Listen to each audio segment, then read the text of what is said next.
মেহু যাবে এখন ঠাকুর দেখতে। ওর এই জামাটা কিছুতেই পরবে না। তাহলে এইটা পর, এটা ভালো তো, এইটা ভালো বেশি।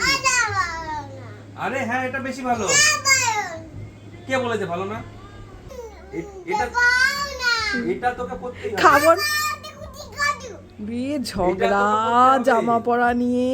এটা তো হ্যাঁ বলছি, এই যে এই জিনিসগুলো তো মায়ের সাথে হয় না। কি বোঝাতে চাইছিস তুই আমাকে? তুই আমাকে কি বোঝাতে চাইছিস? তুই কি কিছু বোঝাতে চাইছিস আমাকে? তাহলে কি চিৎকার করছিস কেন?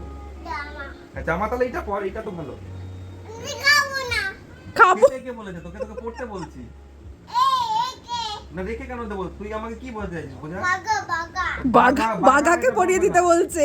বাঘা পড়বে না, বলছে বাঘাকে পরিয়ে দাও, আমি পরবো না। তুই আমাকে কি বোঝাতে চাইছিস? মা মা আর এটা হবে না।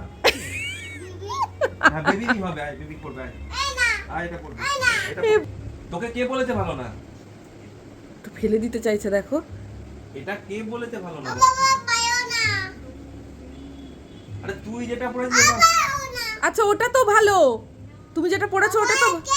রেখে দেবো তাহলে, দিয়ে দিই আমি কাউকে, দিয়ে দিই পুচুকে, দিয়ে দিই এটা, এটা পুচুকে দিয়ে দেবো। ওদেরকে দিতে বলছে। আচ্ছা তুমি কোনটা পরবে সেটা তো বলো, তুমি কোন জামাটা পরবে? আচ্ছা পুচুকে আমি দিয়ে দিচ্ছি, তুমি কোনটা পরবে এর মধ্যে? এই এতগুলো বের করেছি আমি, একটাও তার পছন্দ না। এইটা পর পড়বে না কেন? এটা কেন পড়বে না?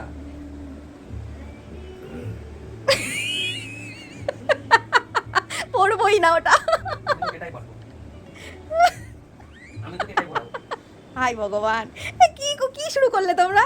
হ্যাঁ আমি হয়ে যাই মাঝখানে পড়ে রেফারি। হ্যাঁ কাকে থামাবো আমি? হাই রে, আর দেরি হয়ে যাচ্ছে কিন্তু। কি বুদ্ধি কি? দাদা কি?